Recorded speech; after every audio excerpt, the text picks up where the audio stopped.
ભાવનગર વિભાગની cyber crime police દ્વારા 1,10,50,000 રૂપિયાના સાયબર ફ્રોડના કેસમાં મોટી કાર્યવાહી હાથ ધરાઈ છે. પોલીસ મહાનિરીક્ષક શ્રી ગૌતમ પરમાર સાહેબના માર્ગદર્શન હેઠળ તથા નાયબ પોલીસ અધિક્ષક શ્રી રીમા ઝાલા સાહેબના માર્ગદર્શન મુજબ cyber crime police station Bhavnagar વિભાગે 3 આરોપીઓને ઝડપ્યા છે. મેળવાયેલી માહિતી મુજબ આ આરોપીઓએ ભાવનગરના યોગેન્દ્રસિંહ ગોહિલ નામના ટ્રાન્સપોર્ટ વ્યવસાયિકને ઓનલાઈન ગોલ્ડ ટ્રેડિંગના નામે રોકાણ કરાવવા માટે લલચાવ્યા હતા.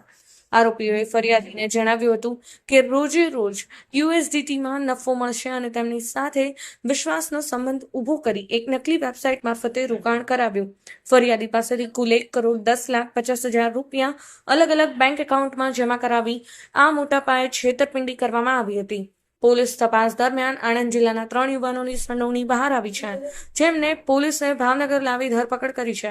જોકે આ કેસમાં અગાઉ વડોદરા જિલ્લાના કુલદીપસિંહ પુવાર નામના વ્યક્તિની પણ અટકાયત કરવામાં આવી ચૂકી છે. હાલમાં cyber crime police inspector Shri N.M. તલાટી સમગ્ર મામલે વધુ તપાસ કરી રહ્યા છે.